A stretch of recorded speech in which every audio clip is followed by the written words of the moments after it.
可能会更严重，很多人在预期了，原因是因为红海这一边呢战火没有办法停歇。现在呢，我们给您一张这个叫做中东地图，好，为什么呢？因为现在是到处轰来轰去，轰来轰去。今天出手的是美国，美国被轰了150次之后，终于动没掉啊。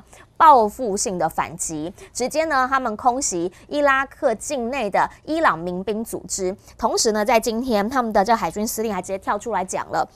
讲法就是说呢，基本上他们现在是看到了伊朗直接参与这个胡塞组织，所以他就认为啦，你们那一些胡塞组织说跟伊朗没有关系，但是他就是接受你的这一些资源，你的这一些武器，所以你怎么能说跟你完全没关系？两个看起来这样好像对上了，因为呢，现在英国、美国大概24个国家现在已经是决定要一起来反攻。五角大厦先前被他们内部很多人诟病，说为什么不硬起来？为什么不硬起来？现在呢，已经摧毁了25个目标。经济学人开始问，所以伊朗跟美国一直以来大家都希望这个地区已经有以巴战争了，是不是其他地方可以安息？有没有可能真的两边会真的尬起来？请教亮哥怎么看？没有，他没有直接去打伊朗啊。对啦，但是还是一样，他就说直接参与就应该直接去打伊朗啊。但还是没有真的打伊朗。本来就没有啊。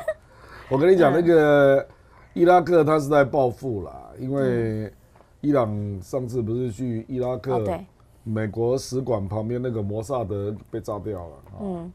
那当然可能也有伤到美军啦，我猜啦。你说那一次的他那个地方那次炸了叙利亚，也炸了伊拉克嘛。对啊，美军基地叙利亚那个应该有被炸到了。那美军基地只要被炸，他是一定报复的。可是你怎么没去打伊朗，还是打伊拉克啊？所以基本上还是拿代理人出气嘛。就伊拉克的圣城旅，或者黎巴嫩真主党，对，或者也门的胡塞武装，对，这个背后都是伊朗啊。是这个还有一个专有名词，叫什叶之湖啊。对，叫 Shi'ite Crescent 它有专有名词啊，是，就是这边画一个弧度，就是伊朗在阿拉伯半岛的势力范围，外代理人势力范围。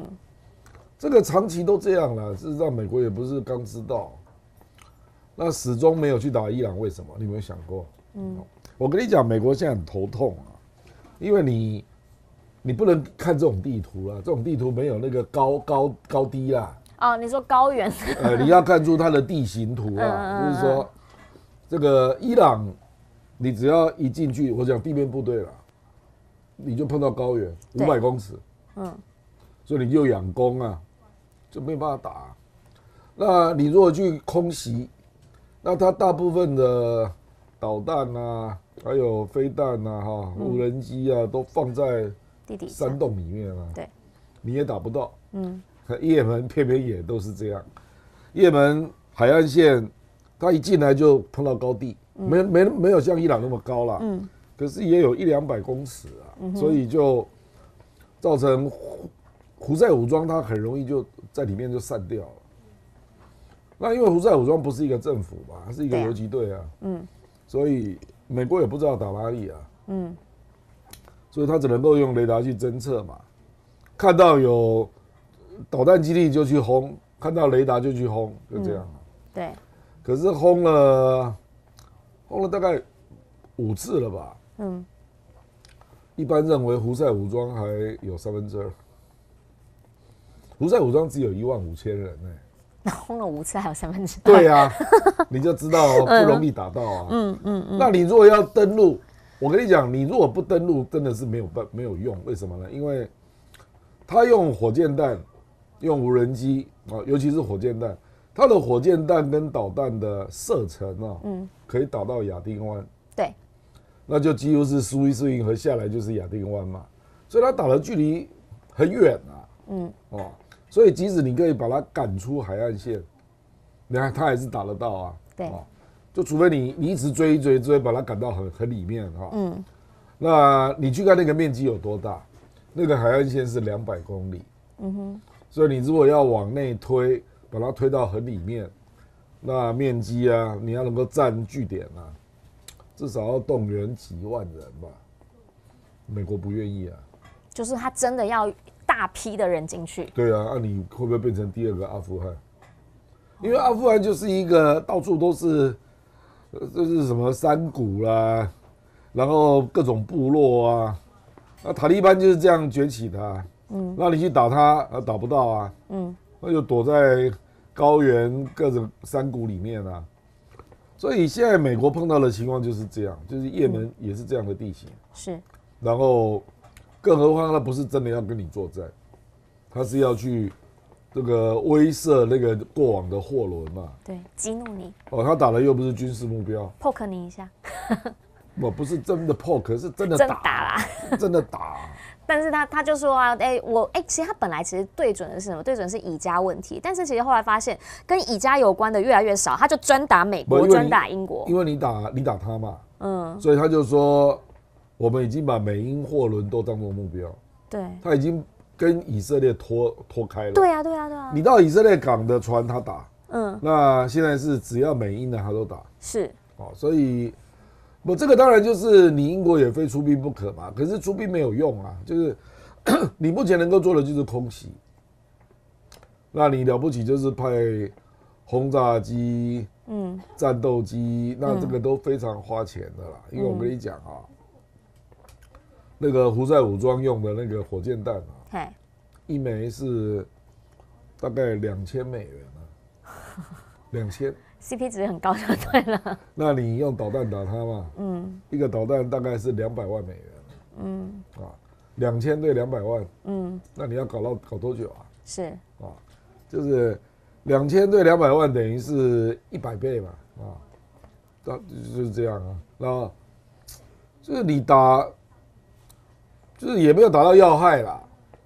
那他是不是有很多武装人员聚在这里让你打？也不是啊。他就是只有少数几个人在操作啊，就是火箭弹啊、无人机啊，你知道，或者有时候有小艇，就出海嘛，然后来干扰你的货轮嘛，就这样啊。但就是还是看起来就是一个，应该怎么讲，量体不太一样，但是根本性呢，就是它联动到以色列打加沙嘛，对，就是只要加沙战争没有停火，他这里就不会停嘛，那他这个正当性非常高啦，因为巴勒斯坦人在加沙受苦，很多人都看到了，是，那大家都无可奈何嘛，是，所以等于是也门胡塞武装这小兄弟啊，他带大家出气了，你知道，有点这个味道，那阿拉伯有很多大哥国家，有钱的国家会内疚嘛，所以就会捐钱给他。所以捐武器给你啊，对不对？所以你这个也门胡塞武装是不缺武器、不缺钱的，因为它背后有极大的力量。就是你只要以色列继续打，那阿拉伯国家就不能交代嘛，那他就支持你啊，让你去打啊。懂那一点。事实上，伊朗的那个代理人就是这样形成的嘛。是。就是事实上，伊朗的代理人也不一定是什叶派。不一定啊，大部分是吧？大部分是，可是不一定都是，就是比如说那个哈马斯，你说哈马斯是逊尼派啊，也是，可是伊朗也有支持哈马斯啊，对，你懂我的意思？对，所以我的意思就是说，这个纯粹就是你阿拉伯半岛的这些比较有钱的国家，你没辙嘛，你面对以色列，你拿不出办法嘛？那伊朗敢跟以色列斗啊？那我伊朗养一堆代理人来跟以色列斗啊？是。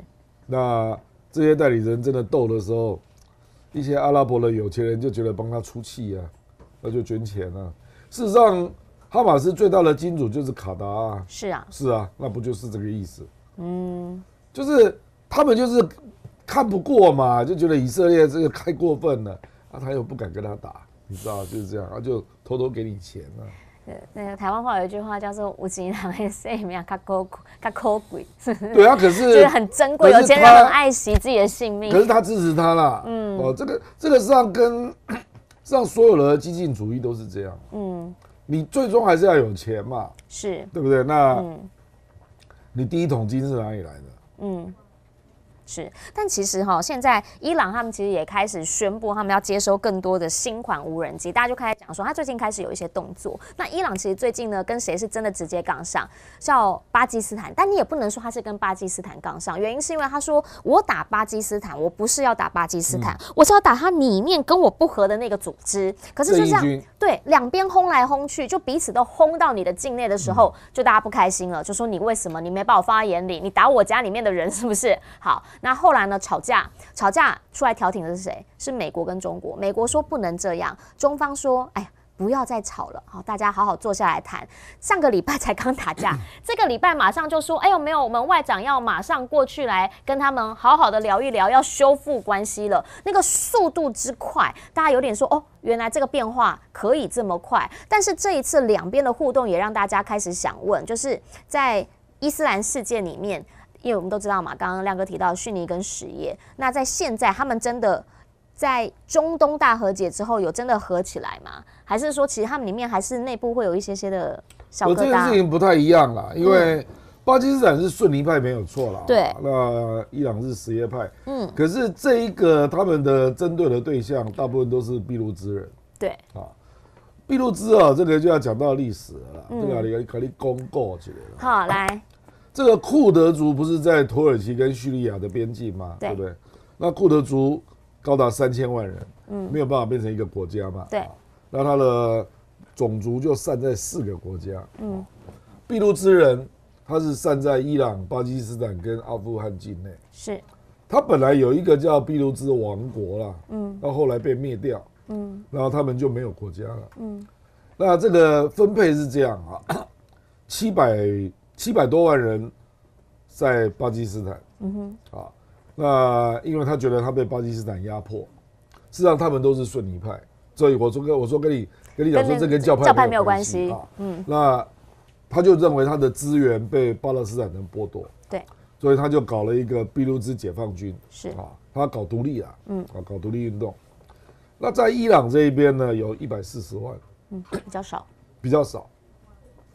那因为他们都是俾路支人嘛，所以俾路支解放军在巴基斯坦闹事之后，就跑过来伊朗这边，借助朋友家，然后巴基斯坦就打不到他。对。那因为俾路支人是逊尼派，所以他们跟伊朗就不太好嘛，所以他久而久之就在那里面产生了一个叫逊尼的正义军，那这个是伊朗境内的恐怖组织啊。那他打完了伊朗，就躲到巴基斯坦这边。那我跟你讲啊，正义军的背后支持的是美国，那俾路支解放军背后的支持者是印度，那这里面就产生了一个微妙的情况啊，就是我刚刚不是跟你讲，俾路支解放军在巴基斯坦闹完事，对，就跑到伊朗嘛，对不对啊？那伊朗为什么不打他？因为他这个俾路支解放军背后是印度。那伊朗不想得罪印度，那我刚刚跟你讲那个逊尼的正义军不是在伊朗吗？在伊朗闹完事躲到巴基斯坦，那他的背后是美国，巴基斯坦不想得罪美国，就这样，所以这个问题就长期摊在这里，都没有办法解决啊。那直到去年6月7号，所以我跟你讲这个，你做一点功课你就知道了，背后都有大哥的影子啊。去年6月7号在北京召开一个中国、巴基斯坦跟伊朗的俾路支反恐会议。为什么中国会介入？因为瓜达尔港就在俾路支省。对。那他那个中巴经济走廊要修铁路嘛，要从新疆的喀什一路拉到瓜达尔港啊。这个是中国人员进口不要经过马六甲海峡的必经之路啦。所以瓜达尔港中国是高度重视啊。整个中巴经济走廊，中国大概投入460亿美元。那中国大陆在施工的时候就被炸啊，对，就俾路支解放军来破坏嘛。他事实上不一定是针对中国，可是他就说，他就故意要让你为难嘛，就是说，巴基斯坦你就不给我钱啊，不要让你好做事，你到时候盖这个铁路我也分不到钱啊。所以他等于就是在要价了。好，那中国也知道巴基斯坦的状况。就说人家是俾路支省的矿产，你巴基斯坦中央政府来给人家挖了都不跟人家分啊，所以这个是有内部矛盾的，中国知道，那中国也觉得说，你不要这样啦，我们这铁路没有办法盖啊，所以中国也觉得说，大部分的筚路之人也不是解放军啊。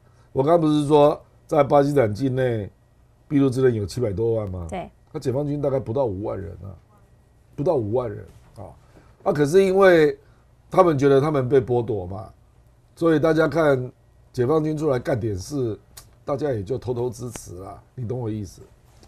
可是是不是真的就这样无解？不是啊，就是你就把资源分配稍微合理一点嘛。那这个筚路之解放军大概就搞不下去了。所以啊，我认为这一次巴基斯坦跟伊朗这样互轰啊，叫跨境消灭他的敌人啊，这个是有默契的。讲好的，有可能，而且我跟你讲，而且这里面有中国的影子啊，所以毛宁在第一时间就表达立场啊，他说：“哎呀，遗憾啊，看到巴基斯坦跟伊朗那边互打啊，那两国都是中国的好朋友，如果需要中国协调，中国愿意积极参与。”他就这样讲了。是，我认为连这个台词都事先讲好的啦，套招的。对，而且你去看巴基斯坦啊。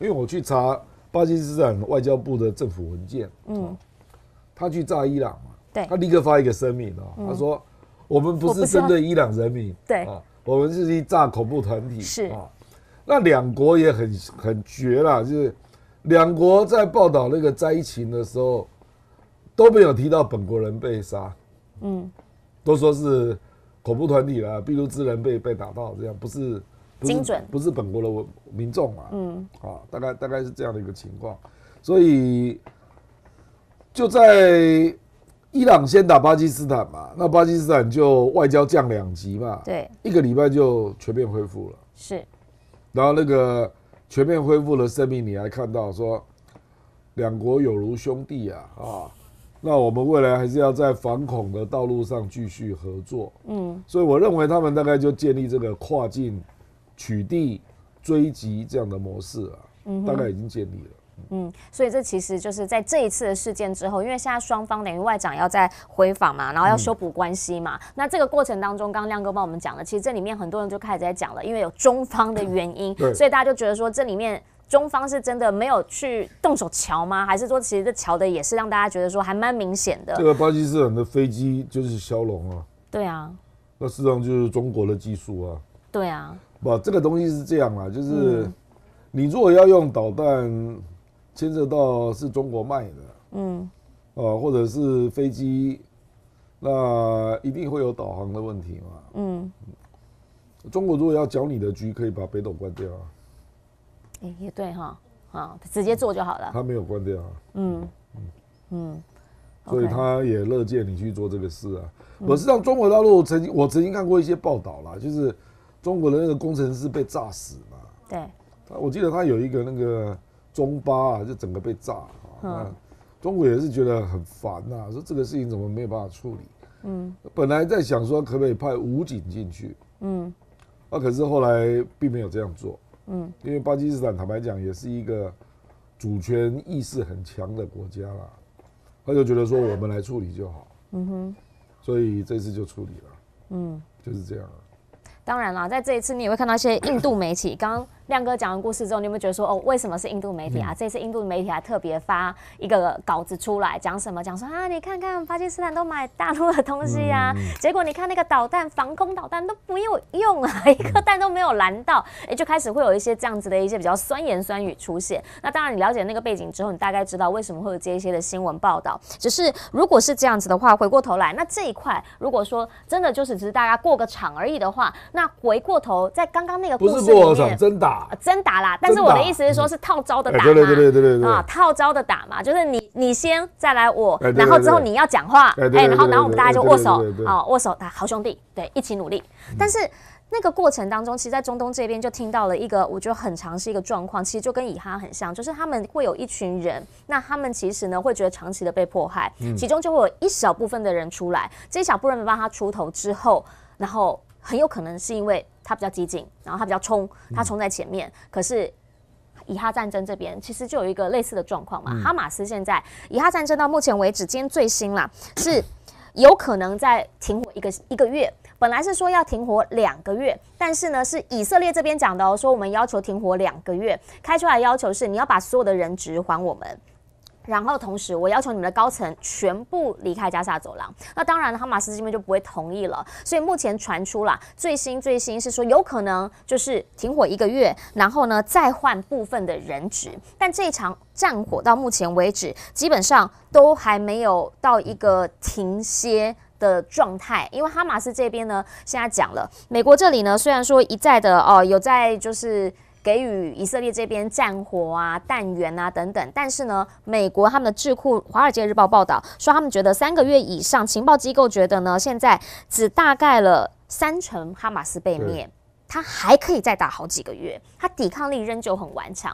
哈马斯现在是说，如果你愿意完全停火的话，那我可以把人全部还给你，但是这边又不要，那所以双方就开始没有办法达到一个完全可以坐下来谈。那以色列境内基本上我知道是蛮多人希望不要再下去了，我们希望能够改朝换代了。你讲的还是表面的东西啦，表面的东西就是说，你人质全部还给我，我就停2个月。对，那只要你完全撤走，我讲的是那个干部，然后呢？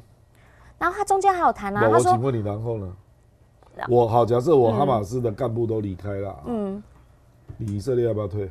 他有说他要设一个那个什么暂时的暂缓区、缓冲区。请问你以色列军队有没有退嘛？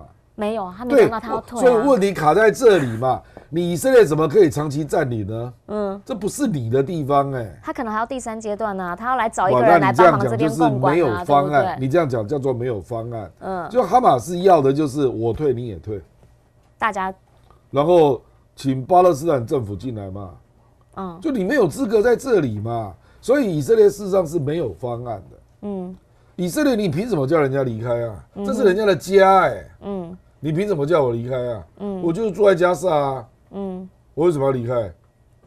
而且哈马斯的人有4万人你刚刚讲说干掉了38嘛，还有28000人比胡塞武装还大。而且你也知道，它下面有一大堆地道嘛。对。所以他在哪里你也不知道啊。所以我跟你讲了，这个问题的困难点不是以色列提出这种，这个根本不是方案。是他想要怎么样？你一定要有撤军的方案，然后接下来要有治理的方案。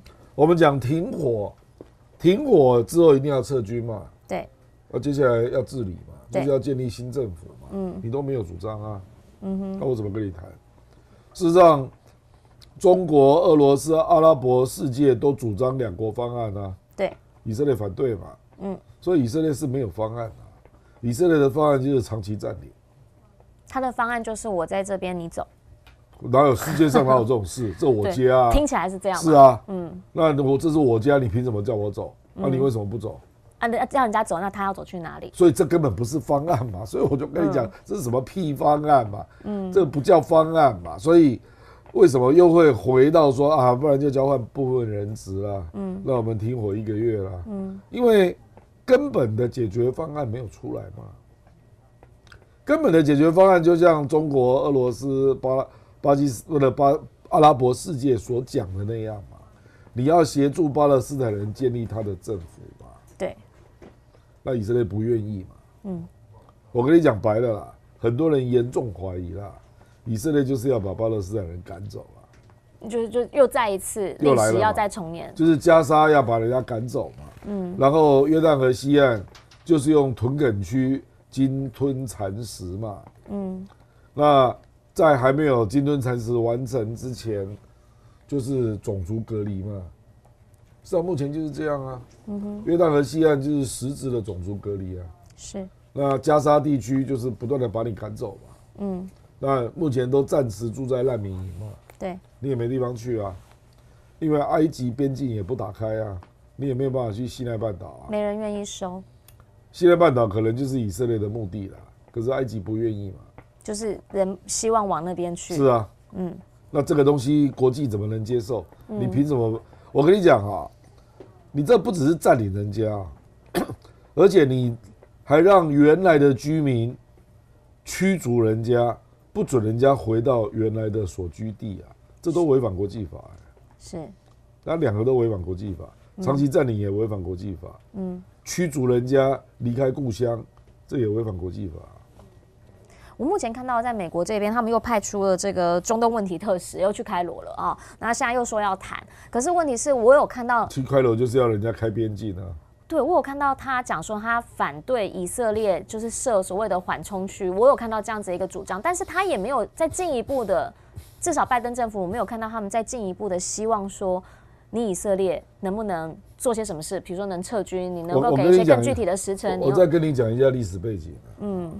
因为黎巴嫩南部啊，当初以色列就是接受美国的看法嘛，就说那边就弄一个缓冲区嘛，对，那联合国的部队就进来嘛，对，就维和部队啦，就进来啊。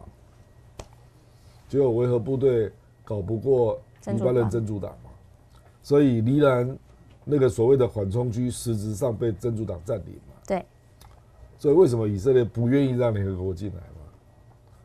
为什么他要自己搞？他觉得你记录不好，你没有你没有能力嘛，你管不住，或者他也不相信巴勒斯坦自治政府啦。因为巴勒斯坦那个约旦河西岸那个自治政府在历史上就是被哈马斯赶走的。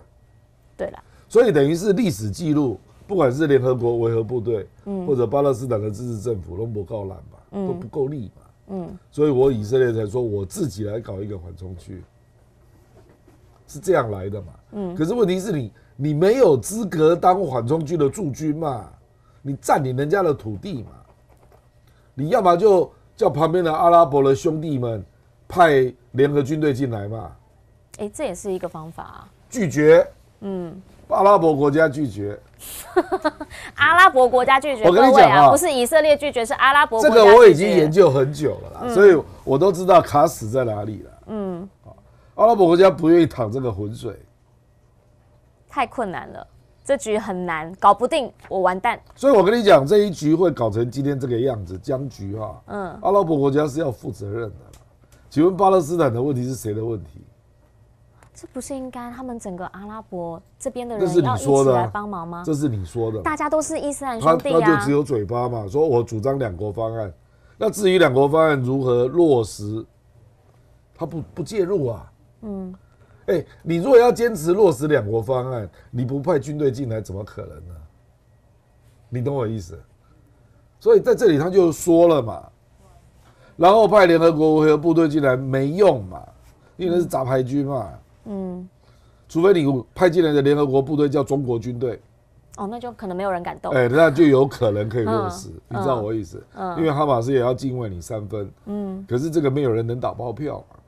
因为中国也不想介入到这个程度啊，因为这里又不干我的事，我为什么要介入呢？我说加沙啦，所以最合理的方案应该是阿拉伯国家你自己要进来嘛，不是吗？你不觉得这样听起来比较合理吗？听起来比较合理，对吧？他们为什么不进来？我事实上在这里就要批评他们的自私啦。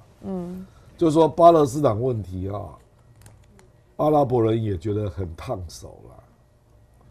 那可是呢，他们散在各地变成难民，对不对？他们也烫手啊。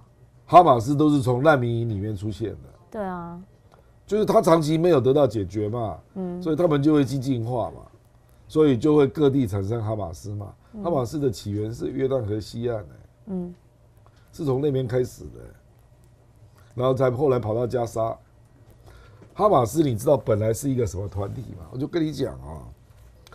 所以为什么最近那个欧盟的外交委员啊，他直接骂以色列说哈马斯不就是你养大了吗？对不对？我跟你讲这段历史啊，所以今天跟你工作才够讲古。我跟你讲，哈马斯一开始对是一群医生跟学者组成的，是因为他发现巴勒斯坦有很多流离失所的人，对，所以他一开始是慈善团体，那他们是从哪里学来这个的啊？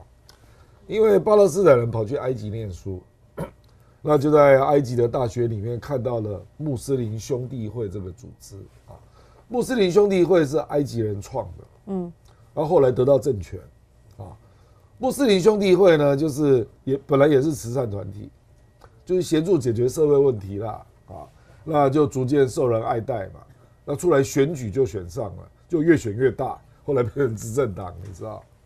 那结果这一群巴勒斯坦人就回到加沙，回到约旦河西岸，就开始弄，他叫哈马斯嘛，就开始组哈马斯，本来就是一个慈善团体啊，那后来以色列就介入，因为以色列那时候对抗的是阿拉法特，就是现在的巴勒斯坦政府。对，那他现在叫法塔赫，就是巴勒斯坦解放组织。以色列那个时候的对手就只有阿拉法特，那阿拉法特是权威是够的，所以整个巴勒斯坦人就福音他嘛。对，那哈马斯是在那个时候，摩萨德跟他接触了，以色列的摩萨德说我们愿意提供你军事训练，你们愿不愿意变成一个有民兵啊自卫性质的一个团体？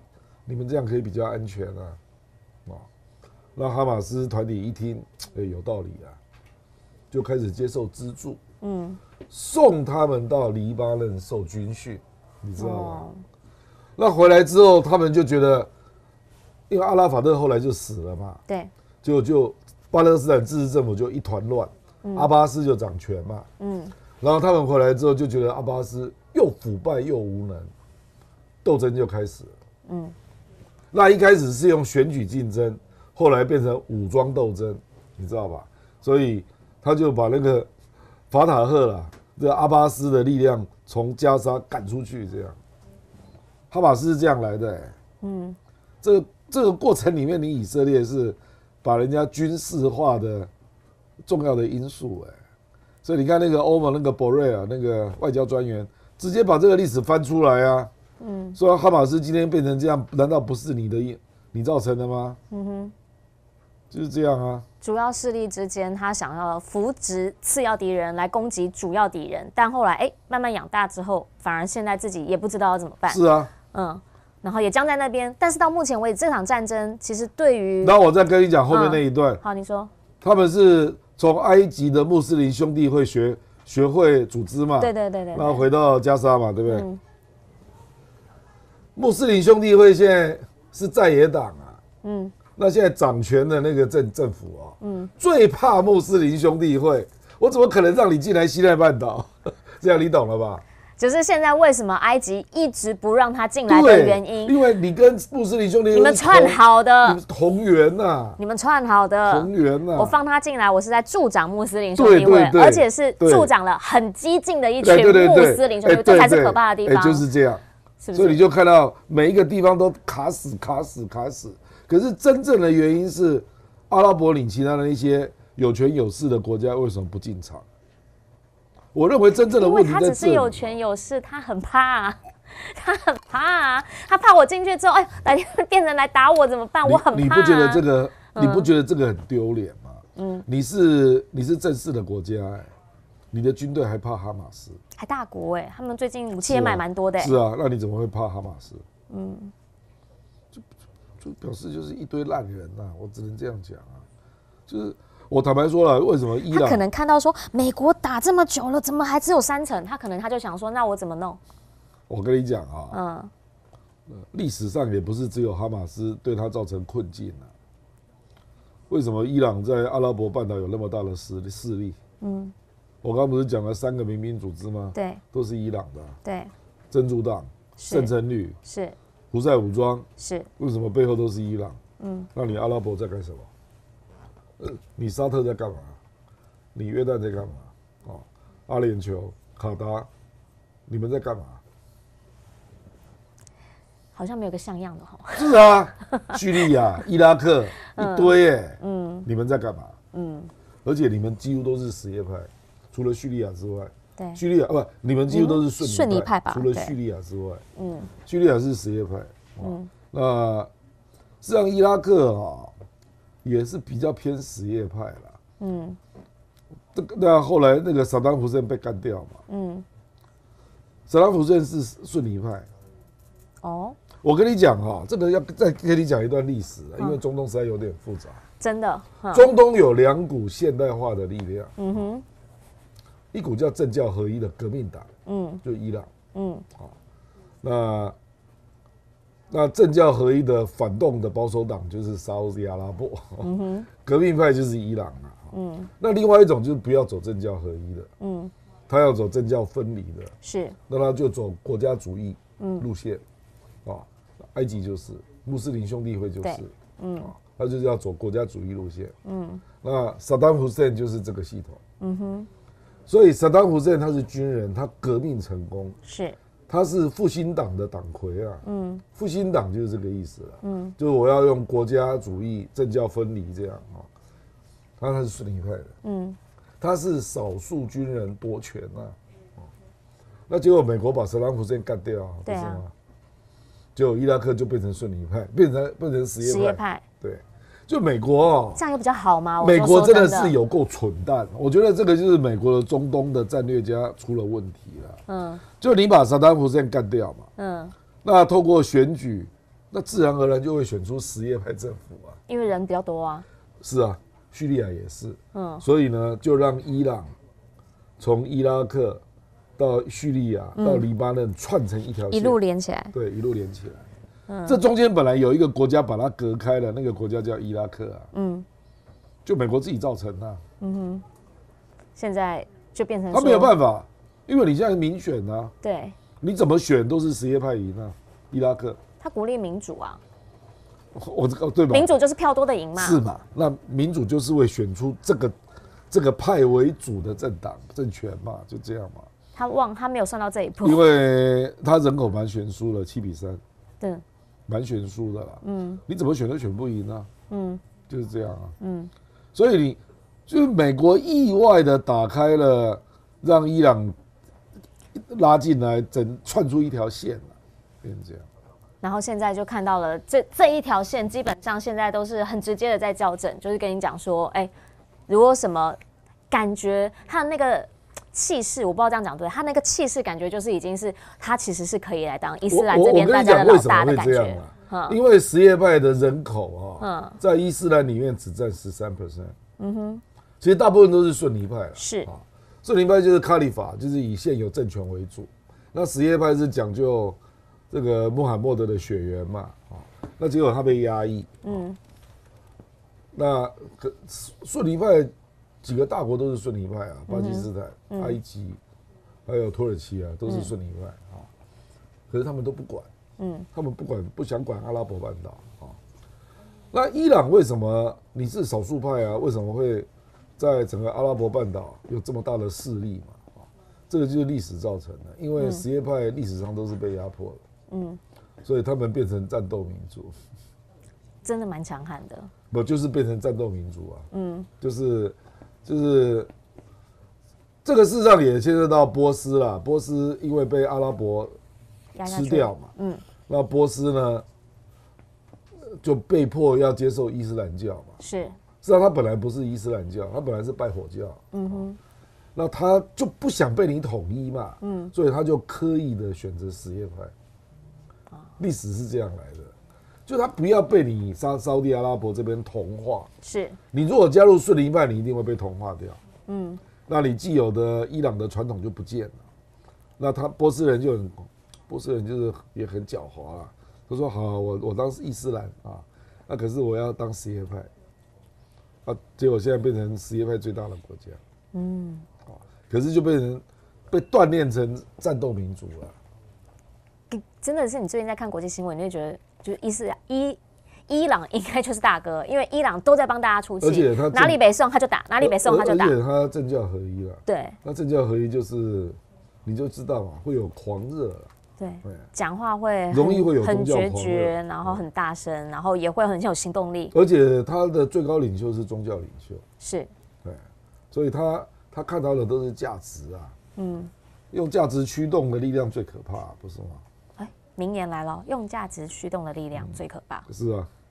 好，来另一个地方请教一下老师，您怎么样来看非洲这个地方？您怎么来看？好，原因是因为呢，当然啦，中国现在每一次开年，大家都知道了，他们的外长啊，或者是他们的这个外交事务的首长一定会先到非洲这边。那所以呢，王毅去完之后，那布林肯马上就去了西非，两个人去的国家呢不太一样。王毅是去埃及、突尼西亚，然后多哥跟象牙海岸。那布林肯呢是去维德角象牙海岸、奈及利亚跟安哥拉，那都去了象牙海岸。西亚海岸呢，我去查了一下，发现其实它跟中跟美这边各有一些基础设施、基础建设，然后再希望大哥们帮忙。所以呢，这次两边都去了。西亚海岸现在还买了这个大陆这边的一支轮式装甲车，等于说呢，它在两边各有一些需求。那另一个部分是美国，其实他在去年拜登本来说要去非洲，后来因为太忙了就没有去。那这一回在非洲势力这2024的一个比拼，您怎么样来看这一局？你觉得比较笼统的来看的话，因为现在包括了安哥拉这边也是少数在非洲这边，大家都知道这边基本上中国负责了大部分的基建，少数安哥拉这里呢是因为请中方的一个厂商来帮忙他们做一个车站的系统化电子系统，结果后来呢，那个厂商落跑了，所以他们当地的人印象就很不好。现在就让美国和英国他们一起来帮忙接手。那大家就说呢，会不会两边的这个势力就在这边开始有一些反制的一些作用？您怎么样来看？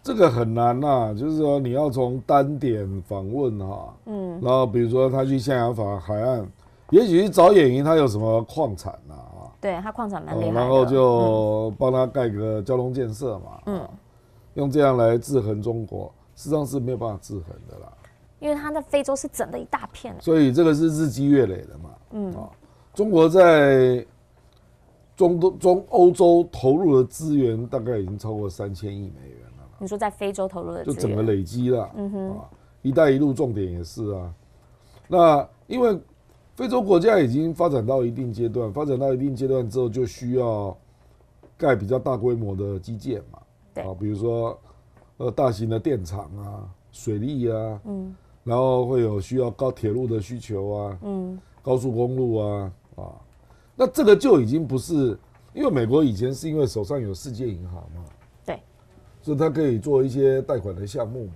可以分配，对，可是现在的金额已经远远超过世界银行能够负担的程度了。因为现在动不动一个项目就超过10亿美元。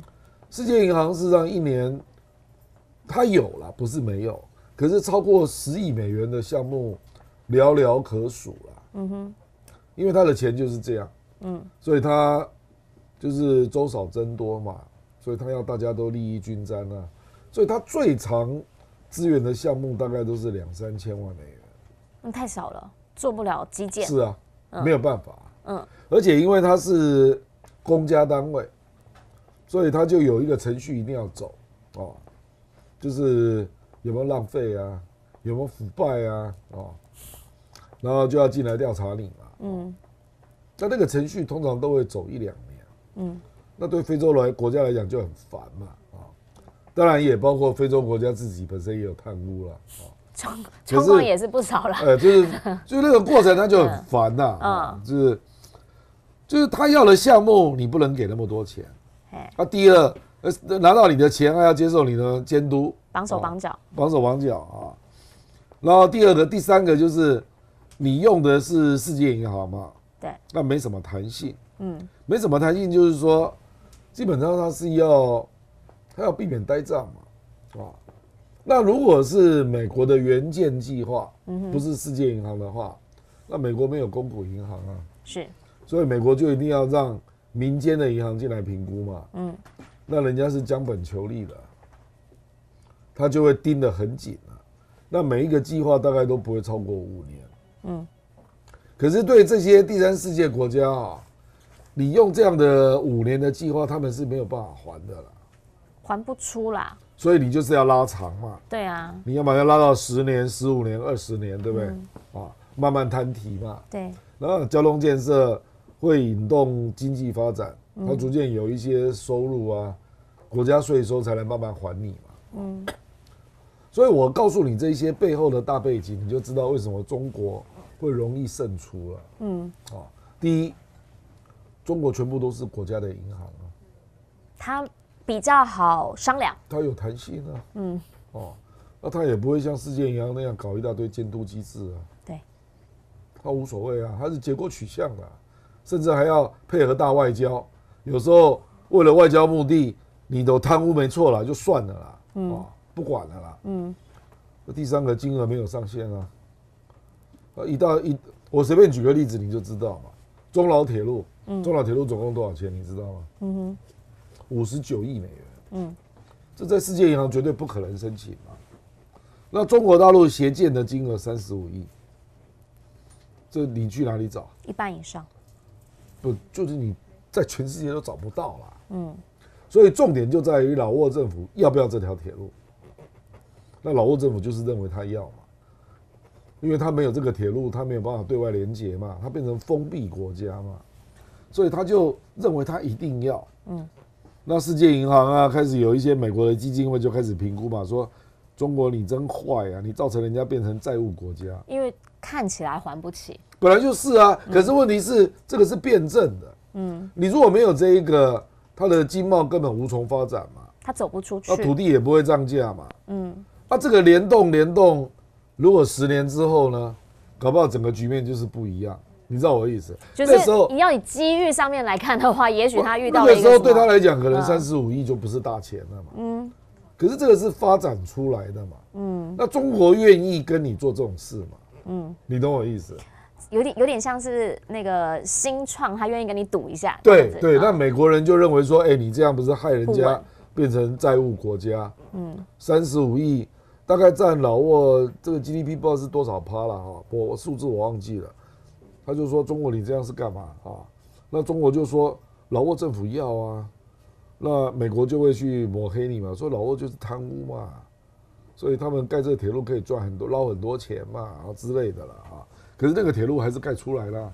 那我们现在就看到，因为我前几天才看到有人对老挝铁路做评估嘛，就说它的货运啊、客运啊是以多少倍在成长啊之类的了哈。那当然整体对老挝地区的经济发展到底是有多重要，我们不知道。因为你如果要单就这个建设本身能不能还本啊，那我跟你讲啊，中国的高铁啊，绝大多数都是没有赚钱的，你懂我意思？大概只有京沪高铁哈，京沪高铁勉强赚钱这样。上海、北京，很多人需要往返。是啊，那你说其他的高铁有哪一条是赚钱的？我认为很少。拉到山上去那种很远的山上的那个是绝对不赚钱，那个是为了公平原则啦。我是讲一般的。拉到了嘛2个城市啊，干嘛？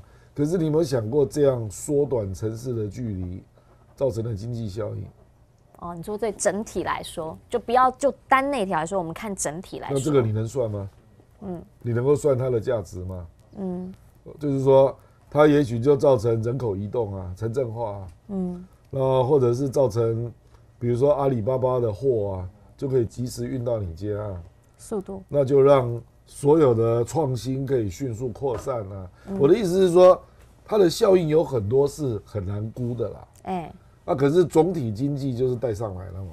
是，这个要有钱就要国要富先有路嘛，这大家都知道的事嘛。对。可是因为中国就是这样的一个体制嘛，所以他就用公营银行、用国家体制就硬吃下来啊。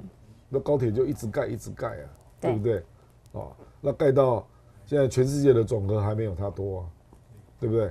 那这个如果站在西方的角度，这根本不该盖啊，因为几乎没有一条是赚钱的，不是吗？不符合成本。那我说非洲一样，是，就布林肯你去，你评估每一个项目一定是用民间银行的角度来评估啦。对。那如果这样的话，非洲的几乎大部分的建设都盖不出来了。那非洲怎么可能跟你好？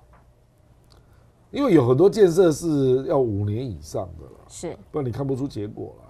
是，可对于中方来说，当然他经营非洲，他有一些战略的目的啦，所以他特别是比如说他的一带一路啊，或者是说呢，他在整个的战略思考上面，非洲这边基本上以南方国家来讲，他就是在非洲这里是大哥没有错。我跟你讲啊，他这个是累积的效果，越来越看到效果。20几年了嘛？对，不止啦，不止20几年啦，不止啦，30，远远超过你的年龄啦，远远超过我的年龄。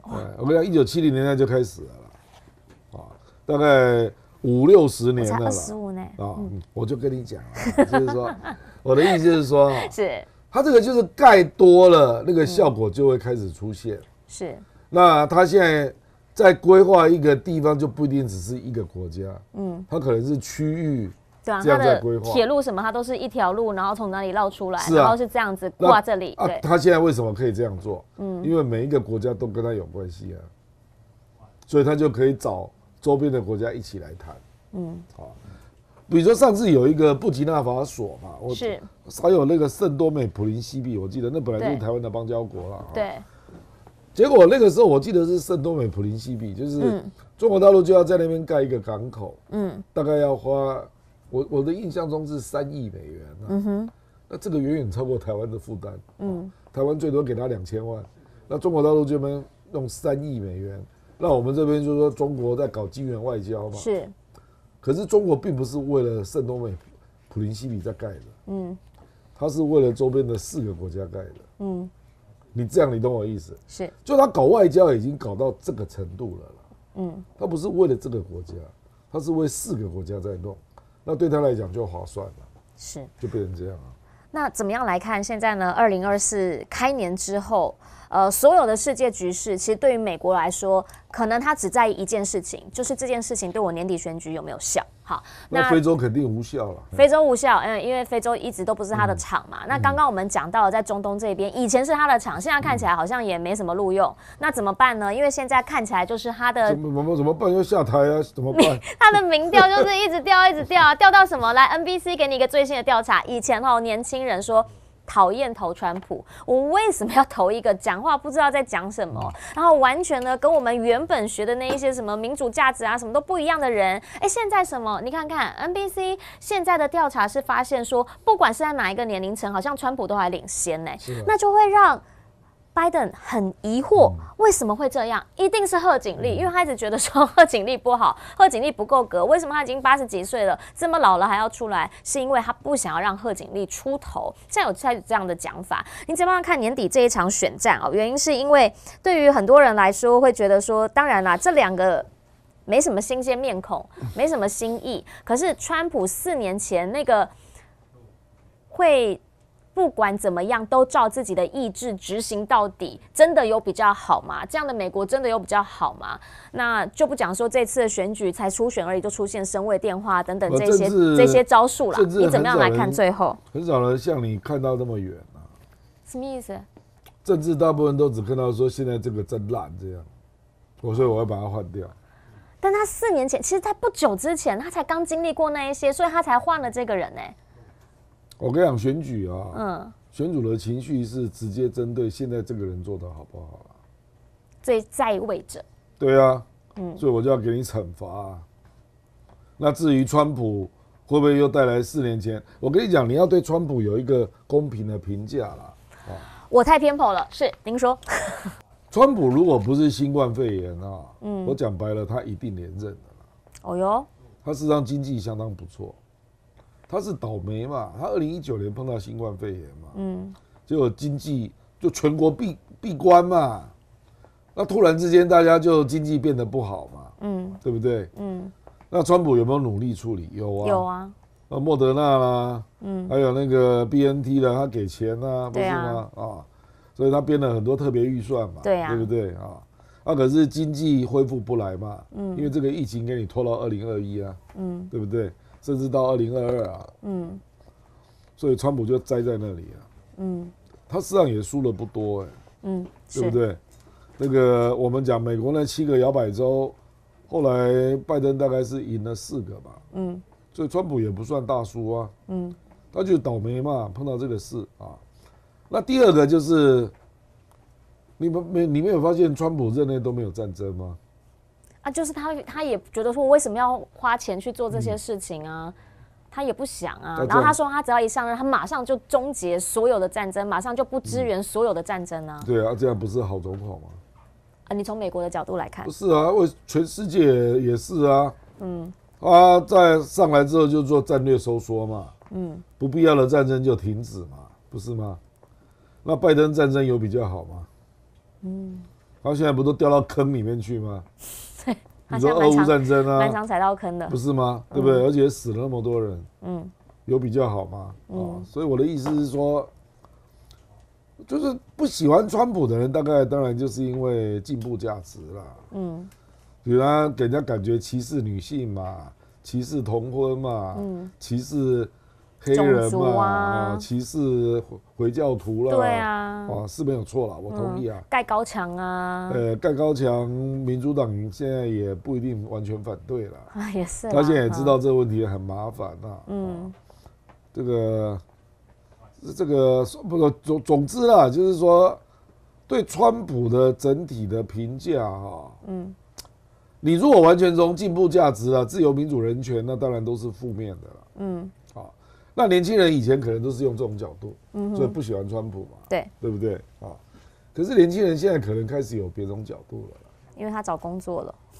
当然啦，还有包括你拜登不知道在干嘛，我们战争，国务卿去了以色列已经4次了，对，毫无结果，那你是在干嘛？国务院里面也快炸掉了。那巴勒斯坦被你杀成什么样子？所以你虽然是民主党的，你对人权也没有保护好啊。所以我的意思是说，这个评价变复杂了啦。可是总体讲，大家都觉得川普比你会搞经济了。这个倒是就是这样啊。但是问题是对中国来说，川普有比较好吗？不，那是另外一回事啦。中国不一定不乐见川普哦。哎呦，川普是不讲价值的啊，他什么东西都用钱来算啊。你认为这样对中国会比较差吗？反而知道他要什么。比如说拜登，我这个用简单的话讲啦，就是共和党比较像真小人啊，那民主党就这样伪君子嘛，那伪君子就3不5时就把自由民主人权挂在嘴上嘛，对，什么普世价值啦，讲一堆嘛，对不对？那这个大陆听了都觉得很烦嘛，就觉得你自己连你自己都没做到，那整天用这个当做门槛，对不对？干涉新疆、西藏什么鬼的嘛，中国也是很烦呐。那川普不会跟你纠结这个他倒是没有。川普就跟你讲利害关系啊，那比如说贸易战啊、科技战啊，他不是跟你讲什么自由民主人权啊，不就跟你讲这个啊，他就说我们的工作都被你抢走了之类的嘛，对不对所以我认为权衡起来了，反正2个一定都是反中的啦，对啦，是哪一个比较好打交道？我认为中国不会从绝对的。因为他们本来以为拜登上来会把川普的反中的一些东西去掉嘛，对，那事实上也没有嘛，对不对？所以他们对川普跟拜登可能就会做重新的评价了。所以你不要想美国不反中了，实际上是不可能的。那重点是哪一个比较好打交道？好。所以重点是未来到底哪一个比较好打交道？现在呢，其实才刚开年而已。那今年年底的时候呢，就会来进行选举，也就会知道一个结果，到底未来的美国领导人会是谁。不过在这一局呢，其实很多人都讲了，不管是谁对于这个刚刚亮哥讲到反中的情绪，好像已经就是变成了一定会正在进行中。这个 G2 就是一定是彼此之间在互相竞争互相在。彼此在对抗，好，不管是怎么样，也希望他们能够多多合作不要太常吵架，这样子对我们大家其实都比较好。今天的最后呢，要再次感谢亮哥，好，同时呢，也要再一次的提醒大家，冷冷的天最好的时候呢，就是喝鸡汤。如果说呢，您现在同样跟我一样是职业妇女的话，真心推荐，我自己是已经买了好几包，都没喝，我等一下要再来喝啦。我跟你讲，其实呢，我想要跟大家看一下，你知道鸡汤很多人会怕很油啊，大家可以帮我拍一下这一碗嘛？你看到目前为止它其实没有那种很油的感觉，有没有？我已经喝完了。你已经喝完，我知道啊。你看，因为有的鸡汤大家会很怕跟油或者什么，但是其实它到目前为止，它都还是非常的清甜，然后它真的很甜。这个不容易。我认为它有把，而且即便我到现在我都觉得很好喝。我认为它有把煮出来的油部分捞走。那就是让它看起来比较。把它。可是现在人要吃这样才健康啊！你要会觉得有啦。老一辈会说那个鸡油捞起来拌饭，哦哟，健康饮食啦，希望大家呢能够在冬天寒冷的天，这个寒流来袭的时候，能够暖暖身子。有需要的朋友呢，欢迎直接在网络上来订购了。均1价499，里面1只完整的鸡，还有冬虫夏草，以及呢不同的口味可以来选择。非常感谢大家，而全球大量化呢也非常谢谢大家的支持了。下一个星期同一个时间，我们同样线上见，拜拜，拜拜。